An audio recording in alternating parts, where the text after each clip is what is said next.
night lamp, USB LED lamp,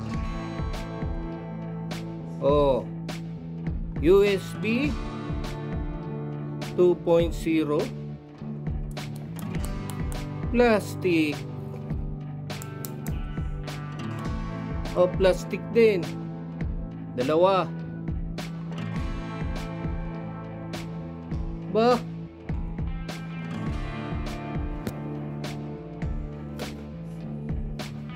Testingin natin. Gamitan natin ng power bank. Lagay lang natin. Oh, ayun.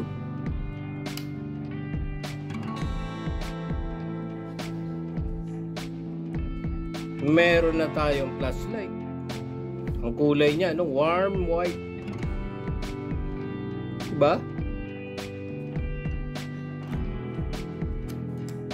Yung isa. Oh.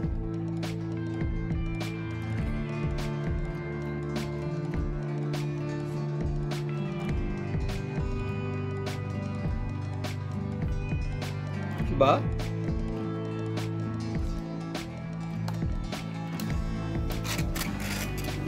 At ating buksan nga natin ang laman.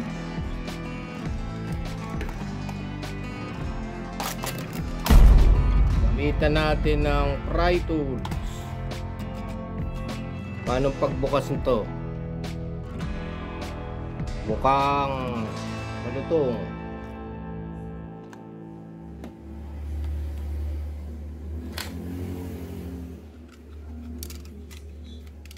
Kaya ba ng cutter?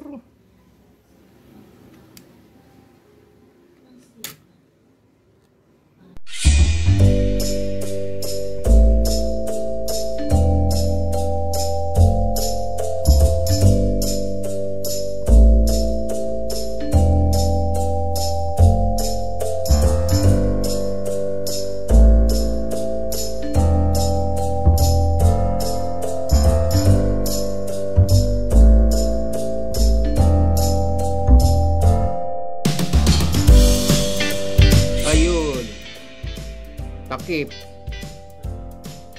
Meron siyang takip. Diffuser lang ito. At oh, dalawang LED. Oh, yun na naman, oh. Yun. Resistor type na nasa PCB. Ayun, oh. May resistance yun eh.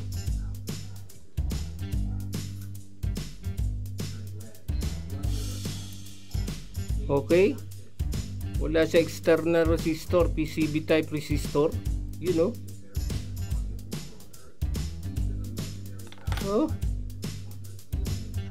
Paano na tatanggal ito? Hindi matanggal. Positive, negative,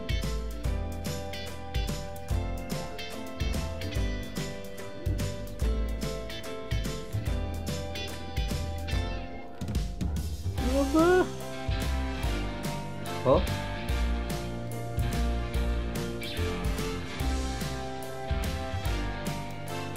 ayun, ay, natanggal yung kanyang ano. Oh, terminal. Ba't di natatanggal?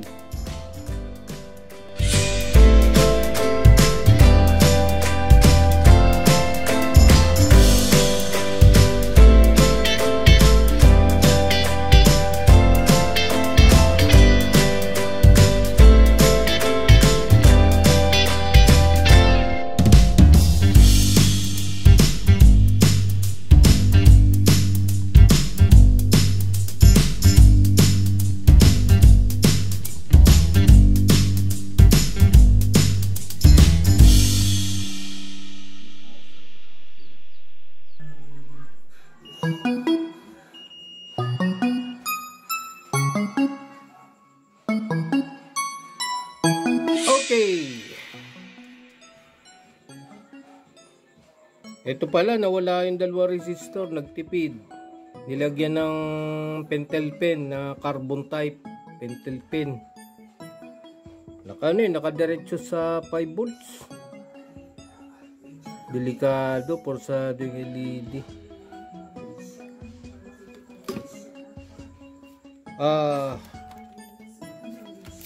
Parang ganito yan eh.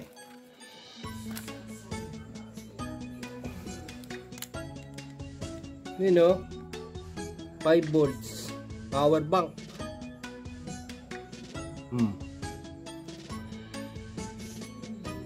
Voltage supply 5 volts. And then saan na yun? Nawala yun. May sa positive side yung isang LED dapat may resistor, you know.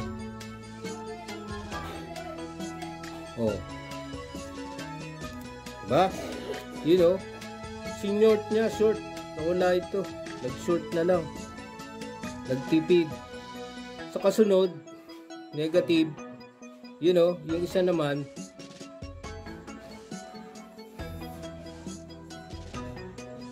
nakaganon yun eh. Dapat may resistor dito, sinort niya,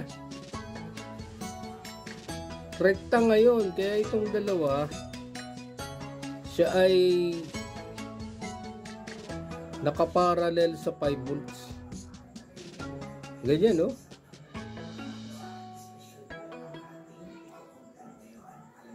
Five volts. Ang LED dapat ang voltage yan mga 3 volts lang eh. Rekta siya sa 5 volts. So grade LED 5 volts yan. Di 5 volts din ito, 5 volts. Persado. Konting resistance lang matatanggap niya yung sinort na carbon type. Ano yun? Pentel pen na conductive, you know. So siya ay wala resistor. Delikado. 5 volts diretso. Madaling mapundi yung LED.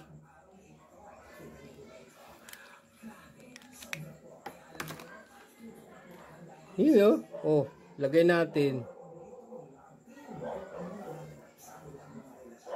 Itong dalawang linya. Ayan o.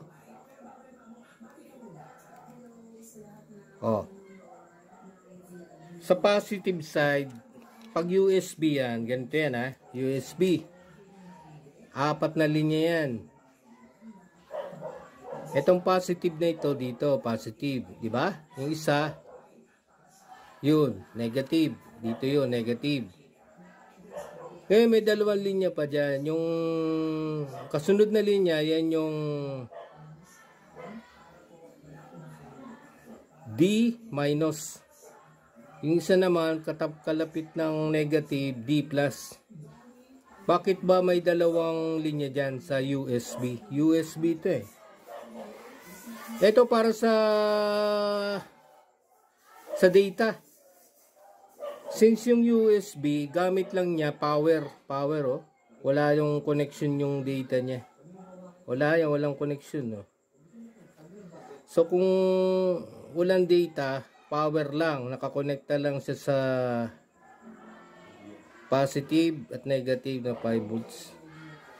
5 volts yan, USB. Ganun, no? Itong dalawang linya ito, pang data yan eh. Yan yung merong data positive, data negative. Siya yung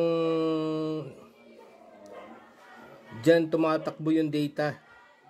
Usually, di ba, pag nakakonekta yan sa computer, computer yan, dito yan, no? Siya yung nagko-communicate sa computer, yung data lines. Data negative, D plus, kalapit ng negative. D minus, kalapit ng positive. So, persado yung LED. pag nilagay natin yan, you know, 5 volts yan. Madaling mapundi yung LED. Nagtipid. Tinanggalan ng resistor. So yun yung kanyang circuit.